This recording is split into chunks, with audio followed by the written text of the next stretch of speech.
Hello guys, welcome back. This is the third day in our trip. So హోర్నాడులో stop అయిపోయాం కదా night. So మార్నింగే లేచాము. ఇది వచ్చేసి వ్యూ అనమాట మా రూమ్ నుండి. సో హోర్నాడులో ఉన్నది అన్నపూర్ణేశ్వరి టెంపుల్. ఇది వచ్చేసి చిక్మగళూరు నుండి ఆల్మోస్ట్ 100 కిలోమీటర్స్ ఉంటుంది. ఈ టెంపుల్ భద్రా నది తీరంలో ఉంటుంది. సౌత్ ఇండియాలోనే అతిపెద్ద అన్నపూర్ణేశ్వరి టెంపుల్ అనమాట. ఇక్కడ అమ్మవారిని దర్శించుకున్న వాళ్ళకి ఫుడ్తో లైఫ్లో ఇబ్బంది ఉండదు అని నమ్ముతారనమాట జనాలందరూ. అండ్ ఇక్కడ చూడండి, ఇంకా మంచు అలాగే ఉంది. ఇప్పుడే సన్ రైజ్ అవుతుంది. ఓకే, సన్ అయితే బయటకు వచ్చేసింది. సో ఇది టెంపుల్ అనమాట. సో ఈ టెంపుల్కి వచ్చేసి స్టోరీ ఏంటి అంటే, శివపార్వతులు మాట్లాడుకుంటుంటే పార్వతితో శివుడు ఈ జగత్తులో ఆహారంతో పాటు మొత్తం మాయే అంటాడనమాట. అప్పుడు పార్వతీదేవికి కోపం వచ్చి విశ్వం నుండి ఆహారం అంతా తీసుకొని మాయ చేసి వెళ్ళిపోతుందన్నమాట. దాంతో మనుషులతో పాటు మూగజీవులు అన్నీ ఆహారం లేక బాధపడతాయి. వారి బాధని అర్థం చేసుకొని పార్వతీదేవి తిరిగి వచ్చి కాశీలో అన్నపూర్ణేశ్వరిగా వెలిసి అందరికీ ఆహారాన్ని ఇస్తుందన్నమాట. అప్పటి నుండి పార్వతీదేవిని అన్నపూర్ణగా పిలుస్తూ ఉంటారు. సో సౌత్ ఇండియాలో ఉన్న 2 టెంపుల్స్ అన్నపూర్ణేశ్వరి, ఒకటి కాశీలో ఉంటుంది అండ్ ఇంకొకటి వచ్చేసి ఇది హోర్నాడు అనమాట. సో మంచిగా దర్శనం అయితే కంప్లీట్ అయిపోయింది. అండ్ మేమైతే రూమ్కి వచ్చేసాము. జస్ట్ వాకబుల్లే మేము ఉన్నదైతే టెంపుల్ నుండి. జస్ట్ 300 మీటర్స్ అలా ఉంటుందేమో. సో చిన్న క్లిప్ అయితే తీశాను రూమ్ బిఫోర్ చెక్అవుట్.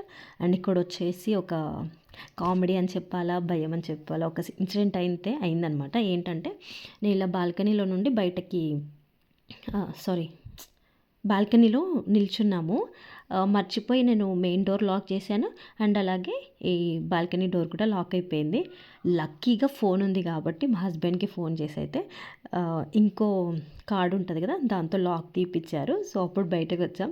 ఇంకా తిట్లు ఒక్కటే తక్కువ అనమాట, ఏడుపు ఒక్కటే తక్కువ మాకు. అలా అయిందనమాట. నవ్వాలో ఏడవాలో కూడా అర్థం కాలేదు. This is just because of my negligence. And పాప అనమాట.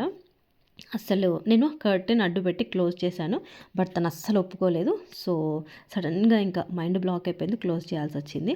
So that's the incident. So అక్కడైతే అయిపోయింది, చెక్అవుట్ చేసేసుకొని వచ్చేసాము. అండ్ నెక్స్ట్ మేము వెళ్తుంది ఉడిపి అనమాట. అండ్ ఇక్కడ వచ్చేసి మధ్యలో మాకు ఒక వాటర్ ఫాల్ అయితే కనిపించింది. పిల్లలు పడుకున్నారు, సో వాళ్ళని కార్లోనే ఉంచేసి మేము ఇలా వచ్చి మంచిగా ఫొటోస్ అయితే తీసుకున్నాము. పెద్దగా ఇంట్రెస్ట్ లేకుండే, బట్ ఎందుకు మిస్ చేయాలని చెప్పేసి దిగి కాసేపు అలాగా. సారీ గాయ్స్, ఉడిపి అని చెప్పాను కదా, లేదు, మేము వచ్చింది అయితే శృంగేరి అనమాట. శృంగేరి శారదాపీఠం. ఇక్కడ అక్షరాభ్యాసాలు ఎక్కువ జరుగుతాయి అన్నమాట. ఇక్కడ వచ్చేసి ఇక్కడ చూడండి, సపరేట్ మండపమే ఉంది అక్షరాభ్యాసాలు చేయించడానికి. చాలామంది వెళ్తూ ఉంటారనమాట. అండ్ టెంపుల్ చూడండి, చాలా ఓల్డ్ టెంపుల్ అండ్ చాలా బాగుంది. ఇక్కడ వచ్చేసి బొమ్మల కొలువు పెట్టారనమాట. అండ్ టెంపుల్ దర్శనం అయితే బాగా జరిగింది. అండ్ ఇక్కడ వచ్చేసి రూల్ కంపల్సరీ, మగవాళ్ళు ధోతి అండ్ షర్ట్ ఉండకూడదు. లేడీస్ వచ్చేసి ట్రెడిషనల్ క్లోత్స్లో ఉండాలన్నమాట.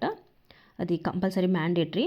అమ్మవారికి కొంచెం ఇంకా దగ్గరగా వెళ్ళాలంటే ఈ రూల్, లేదంటే కొంచెం ముందుకే ఆపేస్తారనమాట. జీన్స్ నార్మల్గా అట్లాంటి డ్రెస్సెస్ వేసుకొస్తే. అండ్ ఇక్కడ చాలా చిన్న చిన్న మినియేచర్ స్టోరీ లాగా పెట్టారనమాట. చాలా బాగా అనిపించింది. చాలా టైం స్పెండ్ చేసాం ఇక్కడైతే మేము. అండ్ యాక్చువల్లీ మేము ఎక్కడికి వెళ్ళినా స్కూల్ పిల్లలతో చాలా ప్రాబ్లం అయిపోయింది. ప్రాబ్లం అంటే ఏంటి అంటే, ఫుల్ రష్ అనమాట. అదేంటో నాకు అర్థం కాలేదు. పిల్లలందరినీ ఇట్లా టెంపుల్స్కి తీసుకెళ్ళి చూపిస్తున్నారు కదా, చాలా బాగా అనిపించింది నాకైతే.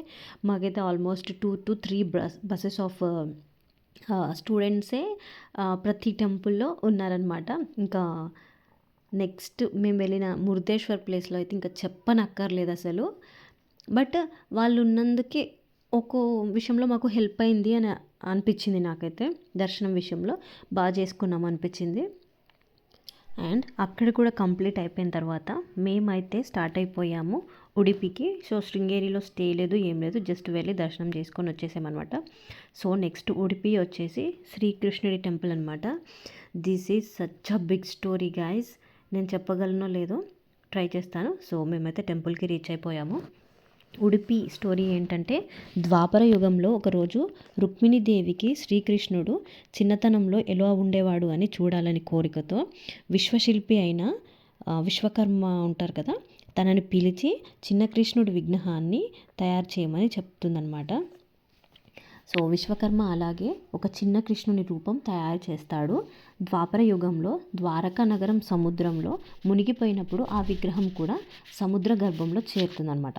ఆ తర్వాత 800 ఏళ్ల క్రితం ద్వైత వేదాంత ప్రవర్తకులైన శ్రీ మధ్వాచార్యులకు ఒక వ్యాపారి ద్వారా ఈ విగ్రహం అయితే దొరుకుతుంది.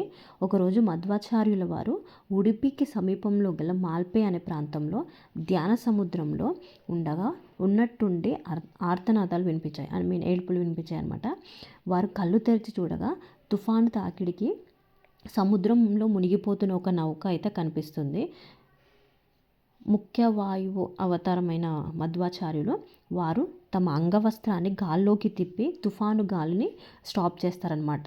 బ్రతికి బయటపడిన నౌకలోని వర్తకులు వాళ్ళ దగ్గరున్న రత్నాలు సమర్పించపోయారు. వాటిని నిరాకరించిన మధ్వాచార్యులు నౌకను సమతుల్యంలో ఉంచడానికి వాడుతున్న 2 మట్టి ముద్దలను తీసుకున్నారు. ఆ ముద్దలను గోపీచందనంగా పిలువబడే చందనపు ముద్దలు. సముద్ర తీరంలో నుండి ఆ ముద్దలతో బయలుదేరి మధ్వాచార్యుల నుండి ఒక ముద్ద చేయి జారిపోతుందన్నమాట. అప్పుడు అందులో నుండి బలరాముడి విగ్రహం అయితే బయటపడుతుంది. ఆ ప్లేస్ని ఓబాందాస్వరం అంటారనమాట. మిగిలిన ఇంకో చందన ముద్దను తీసుకొని 12 స్తోత్రం దివ్యస్థుతిని పఠిస్తూ ఉడిపికి తీసుకొచ్చారు. అక్కడ మధ్వ సరోవరం జలంలో ఆ చందనం ముద్దను ముంచగానే అందులో నుండి శ్రీకృష్ణ ప్రతిమ దర్శనమిస్తుంది. అదే విగ్రహం ఇప్పుడు శ్రీకృష్ణ మందిరంలో పూజలు అందుకుంటుందన్నమాట. This is the story.